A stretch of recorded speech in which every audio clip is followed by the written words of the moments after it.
Bonjour, bonjour tout le monde. J'espère que vous allez bien. Bienvenue dans ce stream culturel. Ici, c'est le Twitch Culture. Bienvenue, bienvenue. Ah là là. Est-ce que vous avez bien pris aussi votre petit café, votre petite boisson chaude? Parce qu'on est tranquille, hein, c'est vraiment... c'est un stream où on apprend des choses. Tranquillement. Parfois en s'amusant. Souvent en s'amusant. Donc bienvenue, bienvenue. Et santé. Salut la faucheuse. Bien manger, ouais. Bah, bravo. Donc toi tu vas digérer. Donc là on va être en mode stream ASMR pour que tu puisses ronfler tranquillou, c'est ça? C'est le projet. Comment tu vas la faucheuse?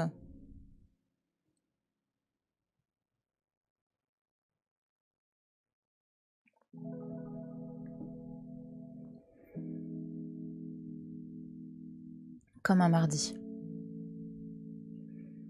Mais les mardis, c'est la culture. Voilà.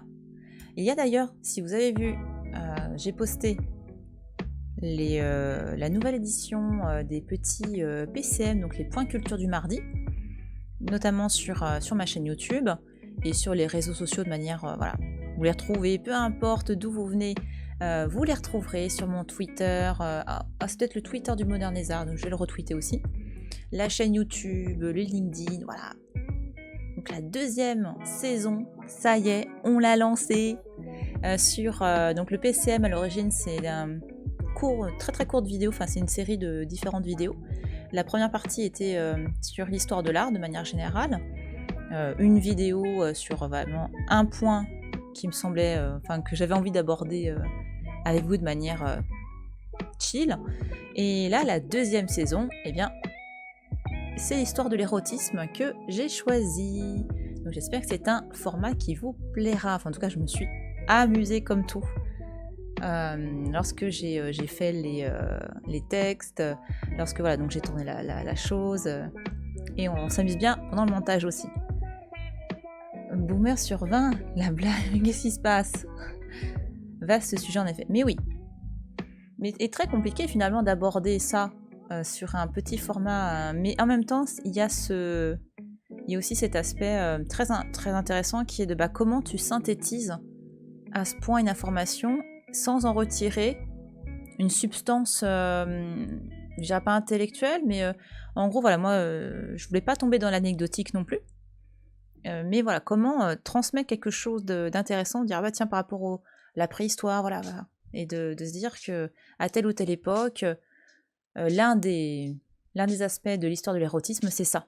Voilà, donc c'est un choix que j'ai trouvé très très intéressant, parce que c'est toujours intéressant de toute manière d'avoir des sortes pas des challenges, mais de s'imposer un format qui peut être contrariant à la base. C'est très très très très très stimulant. Hop.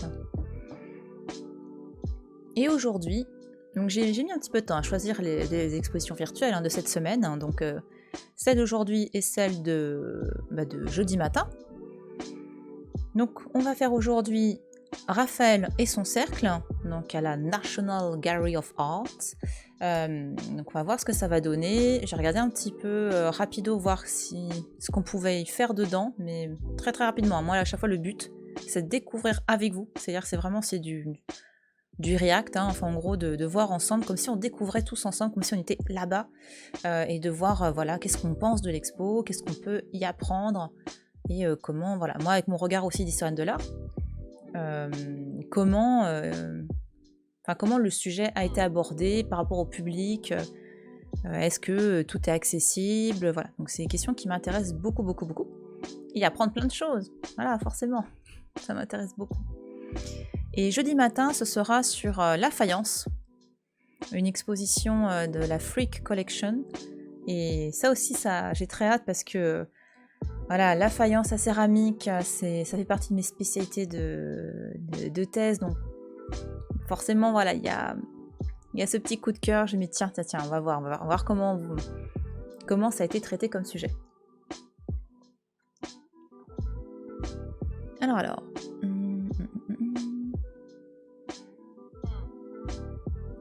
C'est là. Voilà. Tuk tuk tuk. Donc nous voici sur le site de la National Gallery of Art. Je remercie encore au passage, ou même si... à chaque fois les expositions virtuelles, je les trouve notamment sur le site de l'école du Louvre, qui a fait une sorte de listing de plein d'expositions virtuelles. Et c'est un bonheur, du coup. Il y a énormément d'infos là-dessus. Enfin, il y a plein d'idées, d'expos à faire. C'est vraiment très très chouette. Alors du coup, c'est en anglais. Évidemment, l'idée, c'est à chaque fois de traduire ensemble, de voir ensemble, et de découvrir ensemble cet artiste de la Renaissance qui est très apprécié et qui est passionnant à plus d'un titre. Bientôt un partenariat. Ouais, non, mais qu'est-ce que tu racontes comme bêtise? Non.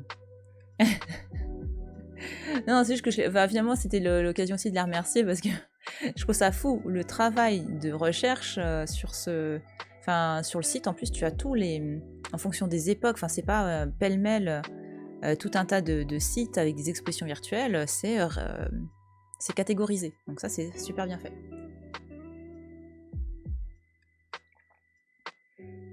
Et voilà. Donc du coup, là, on a donc de ce que j'ai vu, on a une visite 3D qu'on peut faire avec, si on a en réalité augmentée, avec des lunettes VR. Du coup, non, attends. Oui, en VR, tout simplement.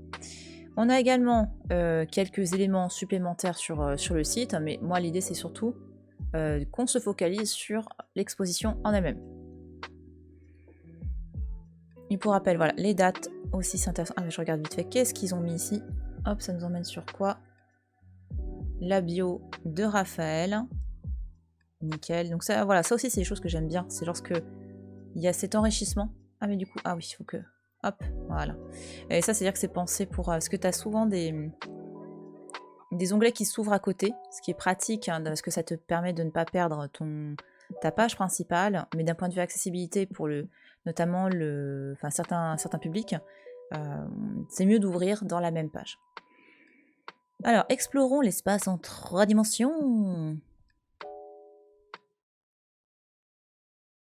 Tadam. Voilà. Alors, par contre, je ne sais pas, est-ce qu'on peut avoir... Alors, partager cet espace, voir en VR, aide. J'aurais pouvoir le mettre en gros plan. Qu'est-ce qu'on a là? Voir le dollhouse, voir le plan de sol, mode de mesure. Non. Attends, je regarde l'aide vite fait. Ah, ça c'est bien. Cliquer, gna gna gna, très bien. Et est-ce qu'on peut mettre plein écran? Est-ce qu'on peut aller là-bas? Non. Oh là, calme-toi. Alors, parce que pour moi, c'est un petit peu... Et même pour vous, je pense. Ouais, sur l'écran. Alors, attends. Non, pour moi, ça devrait aller. C'est surtout pour vous. Alors, ce qu'on va faire... Hop. Bon, c'est en direct. Du coup, désolé s'il y a une petite marge, là. Mais c'est pour que vous voyez mieux. Zou. Voilà, ce sera mieux, là, comme ça, déjà. J'espère que c'est... Hop. Hop. Attends, je fais un dernier petit là. Mais non, qu'est-ce que tu fais, Robert? Hop. Voilà. Comme ça, ce sera mieux pour vous, je pense. Et on peut encore un tout petit peu agrandir. Voilà, nickel. Attends, je regarde sur le retour écran. C'est un peu au milieu quand même. À peu près. Allez, ça le fait en vrai. Voilà. Comme ça vous permettra de mieux voir. J'espère que c'est pas trop flou par contre. Attends, on va aller là. Ah, ça c'est bien. Je regarde vite fait sur une œuvre, ça fait quoi chez vous?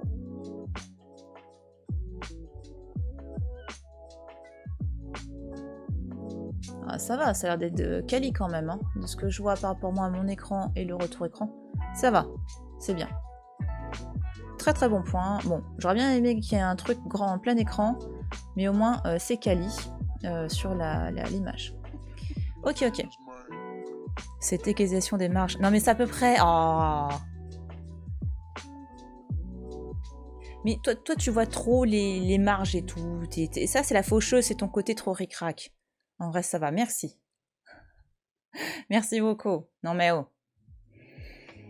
Alors, donc ça, c'était une exposition virtuelle qui a été mise en place pour les 500 ans de la mort de Raphaël. Donc l'idée étant de présenter, de ce que j'ai compris de l'expo, surtout des dessins. Et ça, c'est chouette parce que on voit très souvent, et c'est normal parce que c'est ce que le public aime aussi. Et je pense que parfois c'est peut-être moins sexy de faire une exposition sur le dessin que de faire une exposition sur les grands chefs-d'œuvre, les tableaux. Et Raphaël, c'est quelqu'un qui dessinait énormément. Comme Léonard en fait, hein, mais comme Léonard, comme plein d'artistes, j'ai envie de dire. Et Raphaël, c'est comme Léonard, c'est l'artiste de la Renaissance qui, en gros, il savait faire énormément de choses. Raphaël, il était aussi architecte, il était un grand dessinateur, un peintre.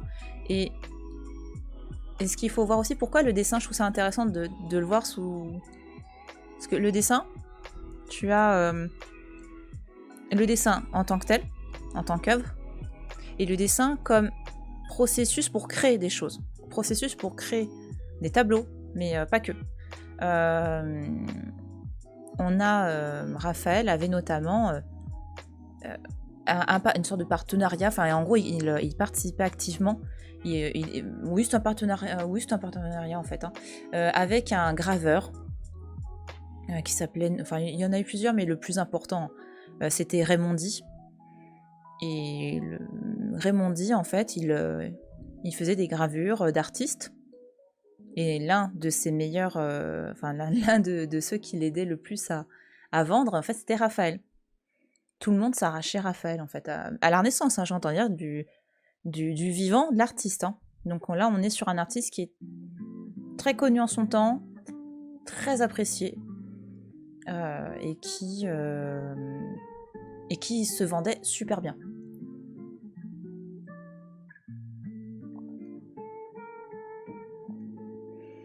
Alors attends, on va un petit peu quand même.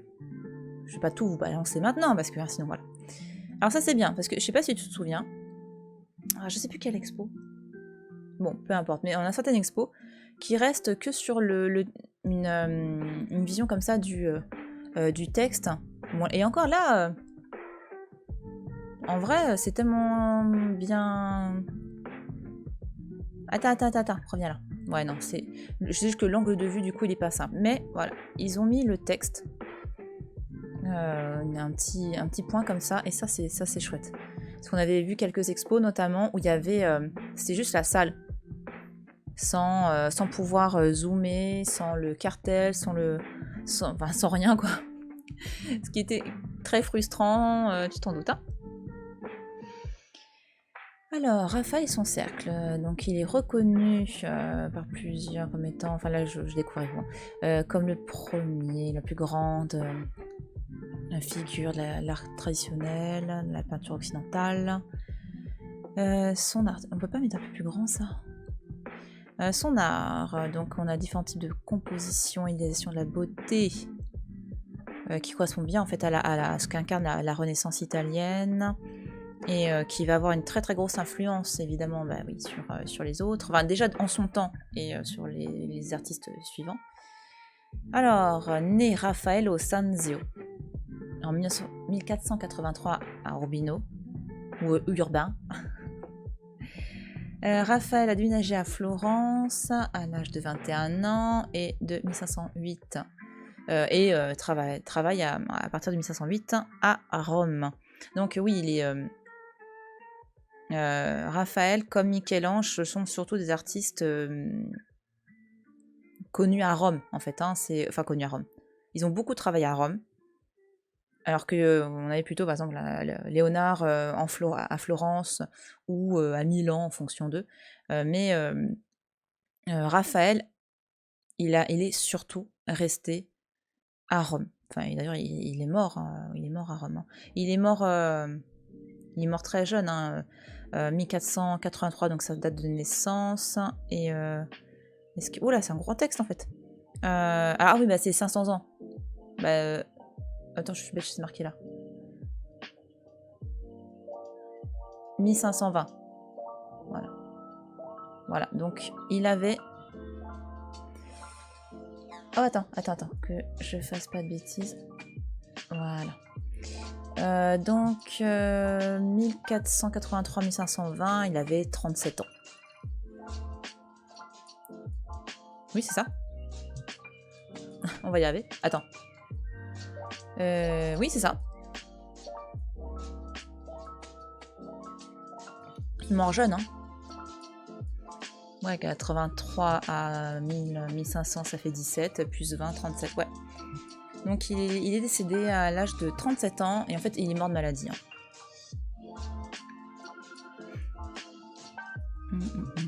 Alors, qu'est-ce qu'on a d'autre de beau ici?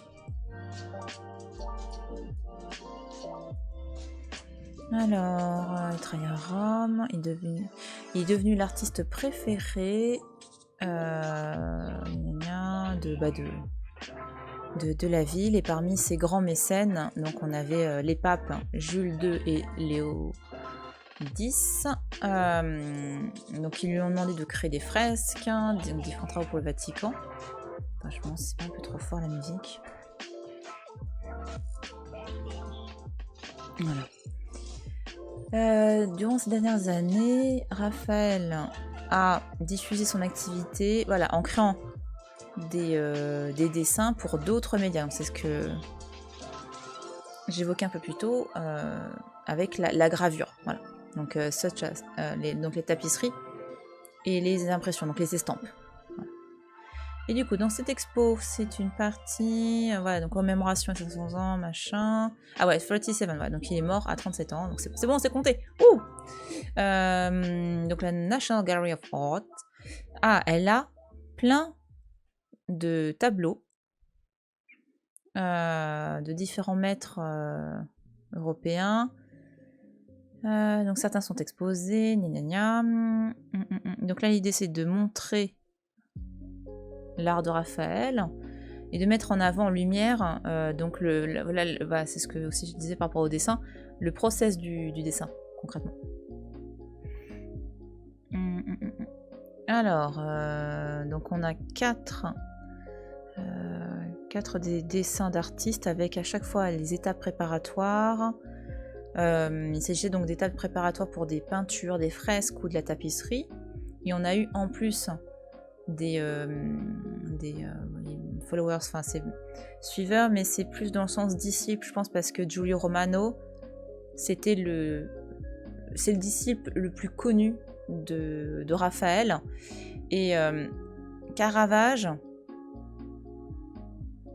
c'est normalement on sait pas trop, enfin on sait que le Caravage qu'il aurait été dans l'atelier un peu, mais on sait pas trop comment, je crois. Enfin mais bon, Caravage étant à Rome, c'est plus que probable. Mais peut-être pas en tant que disciple. Il y a encore des choses qu'on sait pas trop. Voilà, donc Raphaël était également le premier artiste. Non, c'est pas. Faut arrêter avec le premier. Faut arrêter. D'habitude, c'est très franco-français, hein, dire ouais, machin, c'est le premier A. Non, faut arrêter. Sinon, on remonte à Adam. Ça peut aller très loin, cette histoire. Mais en tout cas, il a exploité. Ça, c'est vrai que là-dessus, Raphaël, t'as Raphaël d'un côté et t'as Michel-Ange de l'autre. C'est deux caractères complètement opposés. À rigueur, Raphaël, on pourrait plutôt le mettre, encore une fois, avec dans l'état d'esprit un peu Léonard de Vinci. Ce côté mondain. Mais surtout, chez Raphaël, c'est vrai que c'est assez impressionnant. Raphaël, il a vraiment très très très bien compris l'intérêt des estampes. Parce qu'il y a les grandes œuvres qui sont dans les églises, il y a les fresques, les tapisseries. Enfin voilà, notamment Raphaël, il a fait les cartons.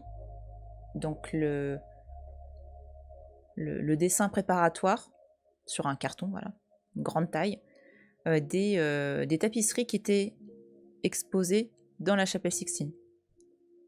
Et donc on a les grandes œuvres, mais les gens qui admirent Raphaël, qui admirent ces artistes-là qui n'ont pas forcément les moyens, et ben, au lieu de commander un grand tableau qui mettra 3 ans à venir, ben, Raphaël, il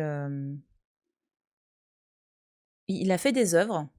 Donc soit c'était des reproductions de ses œuvres très connues, soit il a créé des œuvres pour qu'elles soient ensuite mises en format estampe en fait, pour qu'en gros les gens puissent acheter leur Raphaël sans dépenser, sans vendre un rein.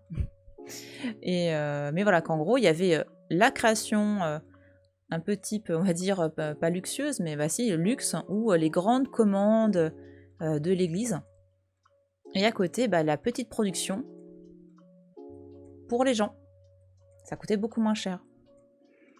Et ça, il a été très très fort à ça. Enfin, il a très bien su gérer son activité d'artiste, en fait.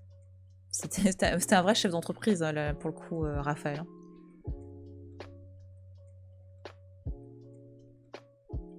Un petit café, ça fait du bien. Qu'est-ce qu'on a d'autre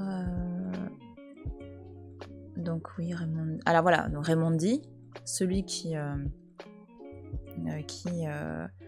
possédait cette... Enfin, qui était graveur et qui revendait, du coup, toutes les estampes des artistes. Alors, qu'est-ce qu'on a d'autre à faire? Oui, bon voilà. Le blabla habituel pour dire qu'il est exceptionnel. Hashtag Raphaël 500, c'est beau. Donc voilà, donc c'est ma foi un texte qui est quand même un peu texte de spécialiste, hein. Mais en même temps, encore une fois, on est face à un type d'art, donc le dessin, qui est pas forcément la chose sur laquelle les gens foncent, quoi. On se rue pas faire une expo de dessin en général. Voilà. Alors, l'état, c'est rigolo. Donc on devine, ouais. Alors qu'est-ce qu'on a à côté? D'accord, donc l'idée à chaque fois c'était de mettre l'esquisse préparatoire, et j'ai cru voir en dessous là. Attends. Oui. Ah d'accord, c'est le cartel avec le petit texte à côté là. D'accord. Ah, Learn More. Attends. Qu'est-ce que ça vous ouvre? Ah, c'est bien ça. Donc ça nous ouvre après à côté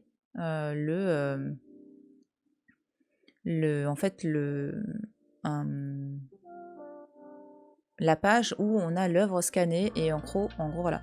Ce qui est bien, c'est que du coup, voilà, oui, c'est un petit peu long. Voilà, on peut faire un scan. C'est pour le coup, je sais pas si je peux aller plus, je peux pas zoomer plus. C'est déjà pas mal, hein.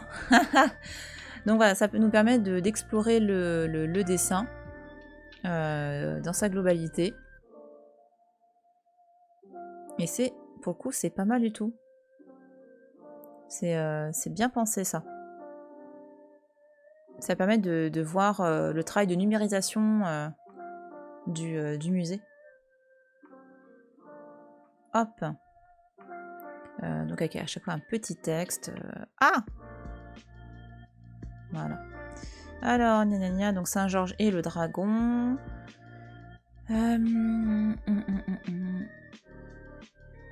L'une des études, il s'agit de l'une des études finales pour cette peinture qui est dans la galerie, si je lis bien. Donc Raphaël a utilisé la modulation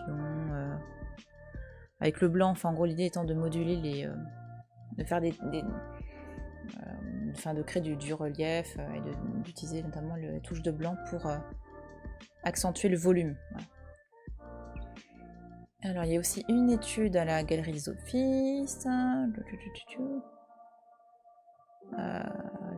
C'est la première, celle-ci. Ouais, en gros, c'est une question de comparaison avec les différents dessins pour la réalisation du tableau. Et ça aussi, c'est intéressant de mettre en avant le fait que quand on dessine, quand on fait une œuvre, eh bien, on a... Enfin, il y a l'œuvre finale, mais il y a tout un process de création.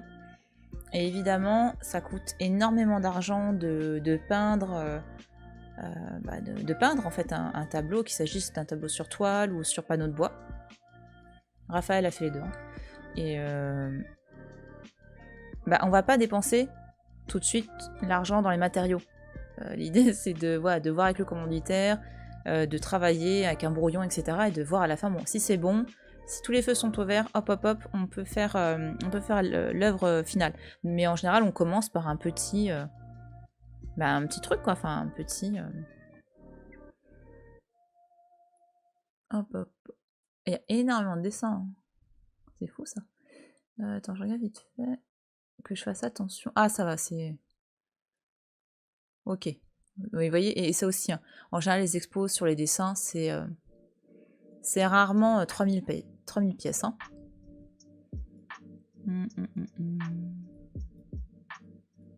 Attends, je vais voir celui-là.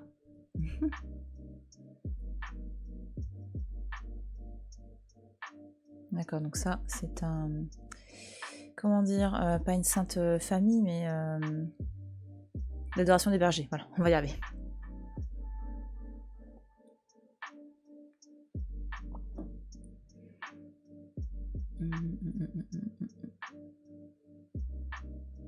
Ok. Ah oui, c'est vraiment de l'exposition très, très détaillée sur chaque œuvre quand même. Sur la question de la préparation.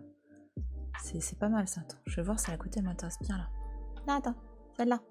C'est celui-là que je veux voir. Ouais, donc le prophète. Hop, attends, c'est qui? Ah, comment ça s'appelle? Parce que là, c'est la version... Attends, prophète... Osée et Jonah, je sais plus.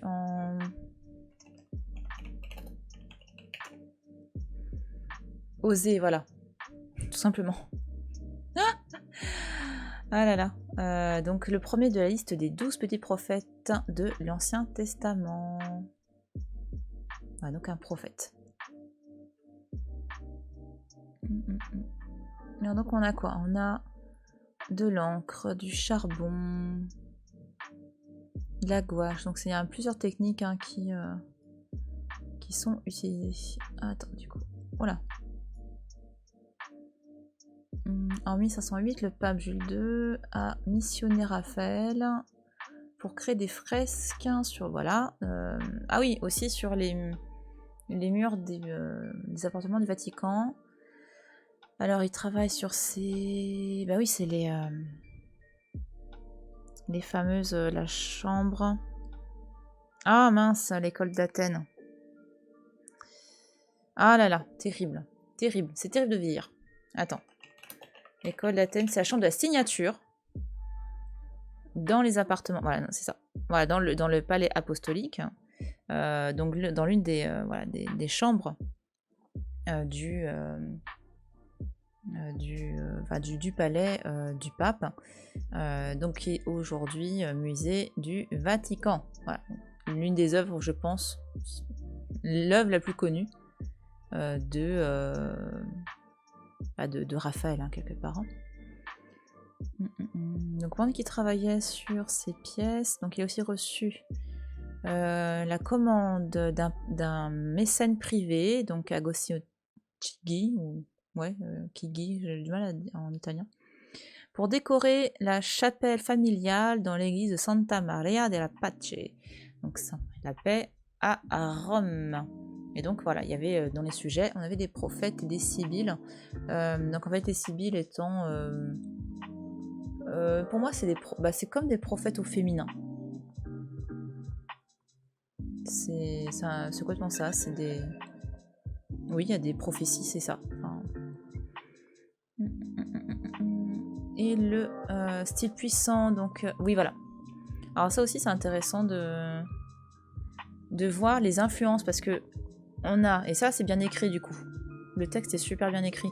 Parce qu'il commence par resituer le fait que Raphaël travaille à Rome, il travaille pour la chapelle pas la chapelle Sixtine, mais pour le palais du Vatican, et que c'est à la même époque où on a des choses à la chapelle Sixtine. Et en gros, là, ils mettent en avant l'influence de Michel-Ange, en fait, hein, sur le travail de Raphaël. Et c'est vrai, quand on regarde les œuvres de Raphaël, il a été marqué par Léonard, par Pérugin, qui l'a formé, qui est moins connu, hein, voilà.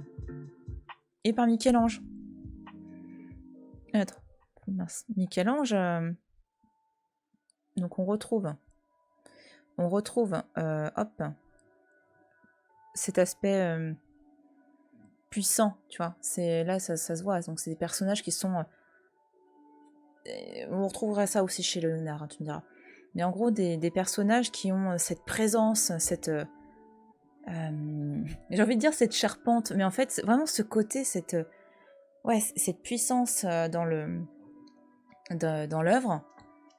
Et on retrouve ça aussi notamment un peu chez Léonard avec le composition, lorsque tu as une composition en triangle, avec la Vierge, sa mère, Anne, et l'enfant. Enfin, on retrouve souvent ce principe de triangle. Et aussi une sorte pareil de masse sculpturale très forte. Et ça, on retrouve aussi chez Michel-Ange. Enfin, tu vois, c'est très... Enfin, tu sens que c'est des figures qui sont bien inscrites dans le... Pas dans le sol, mais ouais, si. Enfin, je vois pas d'autres... Enfin, c'est puissamment inscrit. Enfin, on pourrait tout à fait imaginer des sculptures, quoi. Ah oui, c'est pas mal ça aussi, attends.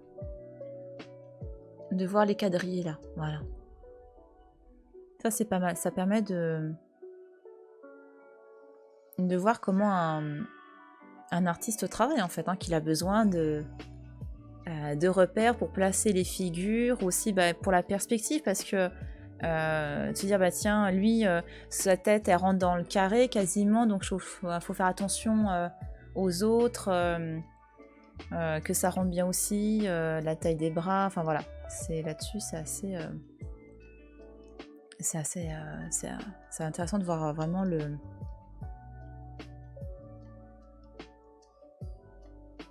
travail de... Puis le papier aussi.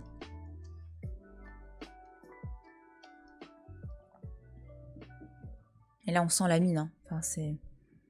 Tu sens les... Tic, tic, tic. C'est passionnant, je trouve.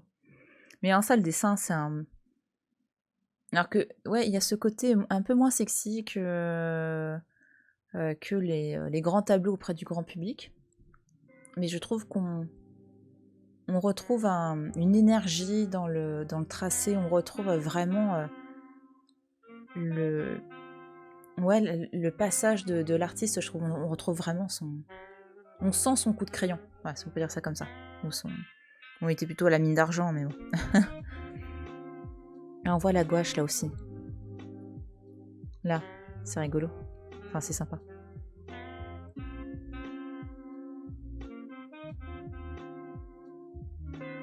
Hop.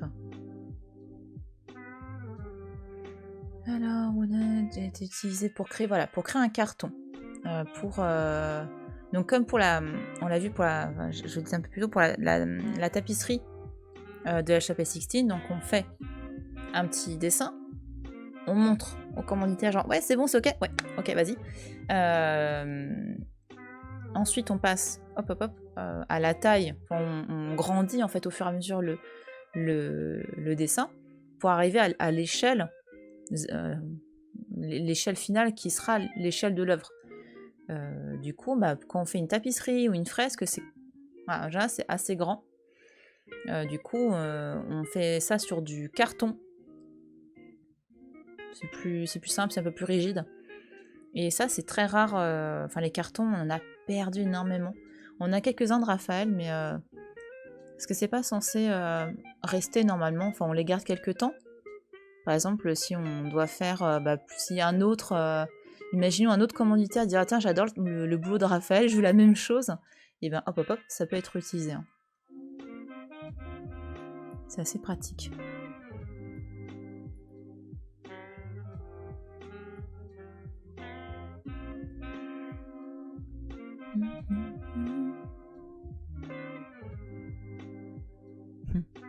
C'est marrant là, ce côté très moment de vie. Enfin, je trouve que c'est très sincère là, ces personnes qui se retournent comme si. Là, on a quasiment l'impression qu'il était, je sais pas, à l'église et qu'il a vu tout d'un coup ce personnage qui se retourne. C'est rigolo.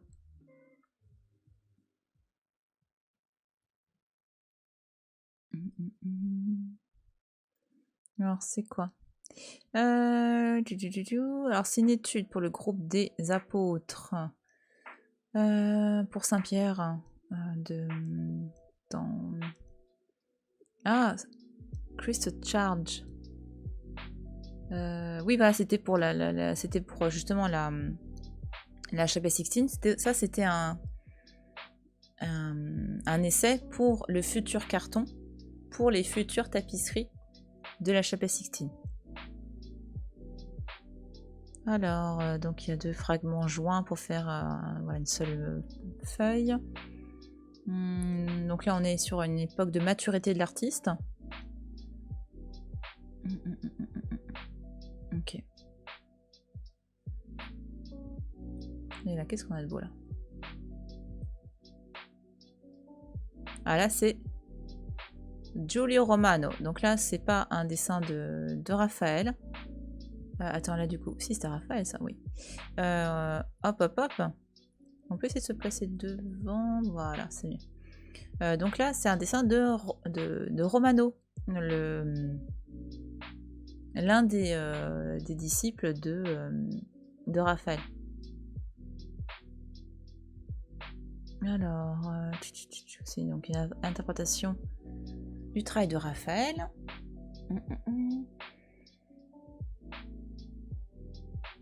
Le dessin, c'est un rendu un peu... une interprétation un peu voilà, libre des anciennes statues romaines, mais on sent l'aspect très calligraphique de son art à Romano. Donc c'est une étude pour un dieu de la rivière qui apparaît sur une fresque au Palazzo du Thé à côté de Mantoue. Donc voilà. Donc il est devenu très célèbre, Giulio Romano, après la mort de Raphaël, parce que voilà, Raphaël étant mort jeune, encore une fois, il est mort voilà, à 37 ans.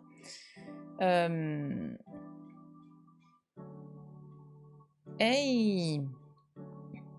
Salut Ukiz, bienvenue. Toi qui aimes la culture, bienvenue, bienvenue. On parle de Raphaël.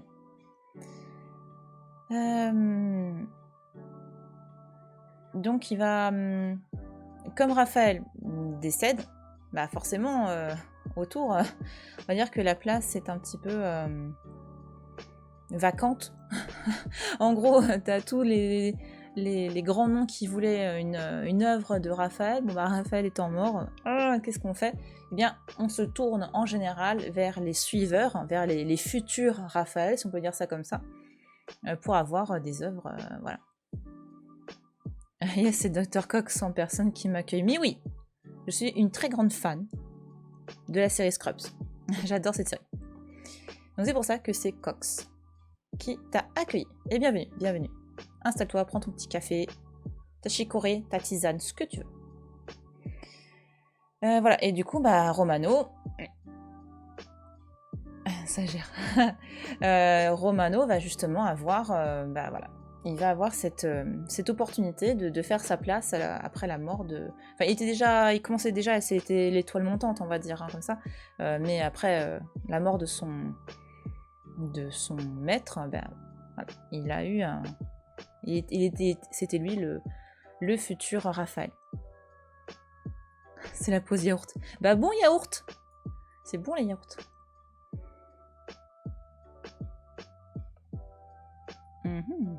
Marrant, ça c'est quoi comme... attends, comme du coup je reconnais pas là tout de suite.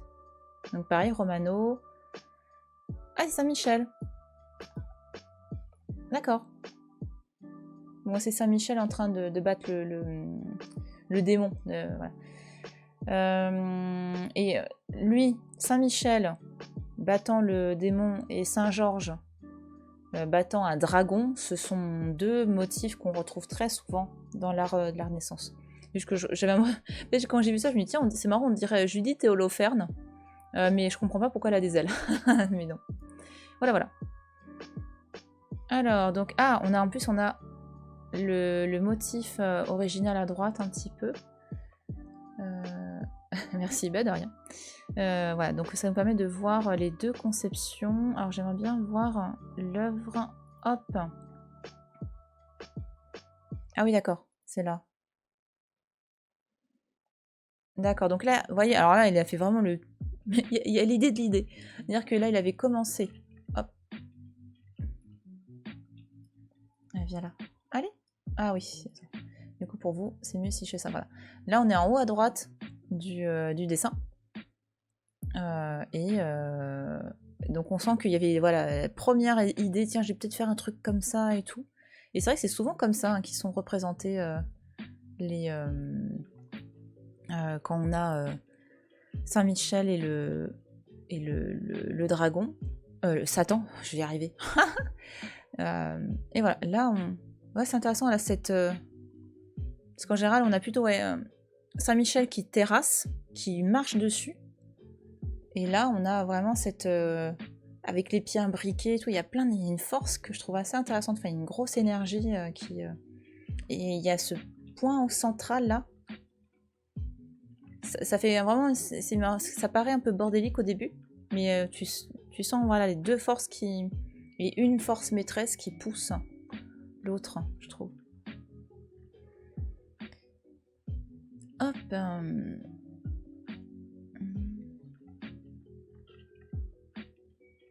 Alors. Hop.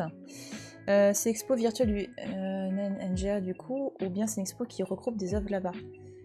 Alors, c'est une expo virtuelle que le NGA a organisée donc en physique. Enfin, je pense que c'est là ils ont scanné, enfin ils ont numérisé, voilà, c'est plus simple.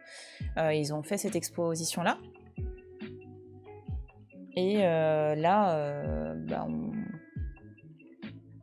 la plupart des œuvres font partie des collections de Washington, là, de la National Gallery of Art, mais il y en a quelques-unes qui viennent d'autres, je crois qu'il y en a quelques-unes qui viennent d'autres lieux, mais en fait ils ont un fond de Raphaël qui est franchement pas dégueulasse, notamment en dessin, et l'idée c'était de mettre en avant leur collection de dessins de Raphaël et de ses suiveurs, notamment Romano.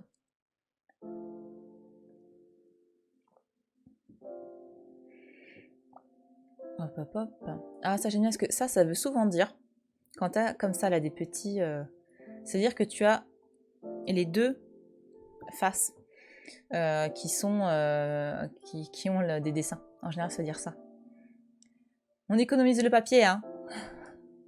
On fait ce qu'on peut. D'accord. Et c'est un musée que tu aimes particulièrement? Non, pas spécialement. Enfin, d'ailleurs, j'y suis jamais allée. Bah, je suis jamais allée aux États-Unis. Non, en fait, là, c'était parce que toutes les semaines, je fais des streams sur des expos virtuelles. Et en fait, ça dépend de l'expo qui me tente. Et là, bah, je me dis, bah tiens, Raphaël, on a fait Léonard de Vinci il y a pas longtemps. Mais je voulais pas, parce que j'ai fait d'affilée, je crois, 2 visites à l'UMA, donc Universal Museum of Art, qui est en fait un concept de musée virtuel, qui fait que des expos virtuelles. Et là, je voulais retourner à un musée vraiment qui faisait une expo, voilà.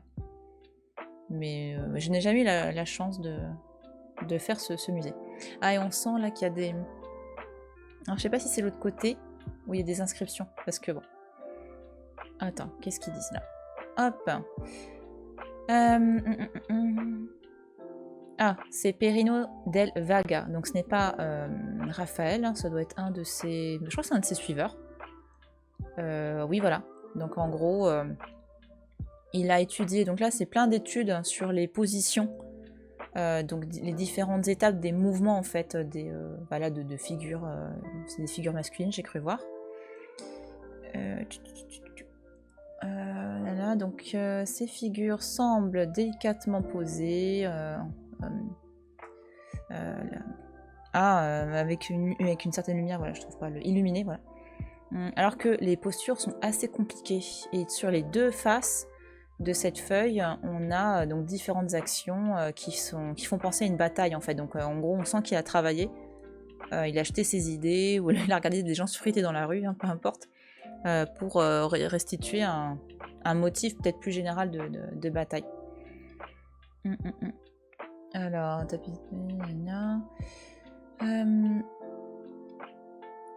donc le verso, donc on a un inventaire de la main de Perrino qui souligne le travail de la nature dans ses dessins. Mais attends, on va aller voir ça. Je vais aller voir le revers. Mais, attends, mais non. Ça c'est comme quand tu fais Google Street Map, hein. C'est pareil. Tout à fait. Ah! Pourquoi j'ai recliqué? J'aurais juste dû faire... Hop. Allez. Voilà, on va y aller. Voilà. Voilà, oui, effectivement, là on voit le texte. On peut regarder. Hop. À la fin. Zou. Regardez un petit peu. Ah, j'aime bien. Hop, hop, hop. Ouais, on sent le... Comment dire? Tu sais, le... Quand je vois ce genre de dessin, à chaque fois, je vois la personne qui essaye de retranscrire vite. Enfin, tu vois, j'ai vu un truc, c'est comme ça que je vois le mouvement, et vraiment, cette pulsion de vite, faut que je retranscris ce mouvement, je le vois bien comme ça. Je trouve qu'il y a... C'est ça que j'aime bien avec le dessin, aussi. C'est vraiment cet aspect étape, comment les choses peuvent s'imbriquer, et parfois les choses qu'on peut voir dans la rue, qu'on dit vite, faut que je fasse un truc là-dessus. Avec la petite trace de café qui va bien là, bien sûr. Ah mince, pardon, vous la voyez pas. Attends, vite, attends, quoi, je vous montre ça. Attends, non, c'est pas comme ça que je devais faire. Et zou. Regarde-moi ça là. Regarde-moi cette tache de café là. Ah là là. Hop, et là je viens de saloper tout ce que j'ai fait. Hop, voilà. On va y arriver, vous inquiétez pas. Je suis une professionnelle. Ah bah oui, regarde. Et on est bien en plus, hein. Hop, hop, hop. Mais même moi, j'y croyais pas, je dois avouer. Ouais. Et ça, il y avait pareil, l'expo Léonard de Vinci au musée du Louvre. On avait plusieurs carnets, plusieurs folios de ces carnets. Et c'était génial de... Enfin, c'est comme si tu rentrais dans l'intimité de ces artistes-là. C'est pour ça que pendant longtemps, le dessin, ça a été un peu mis de côté, ça on vient de le faire, mais je me dis que ça doit plaire de plus en plus en fait aux gens. Parce que ça, tu fais partie, enfin tu vois un petit peu le process créatif, tu es dans l'intimité de l'artiste.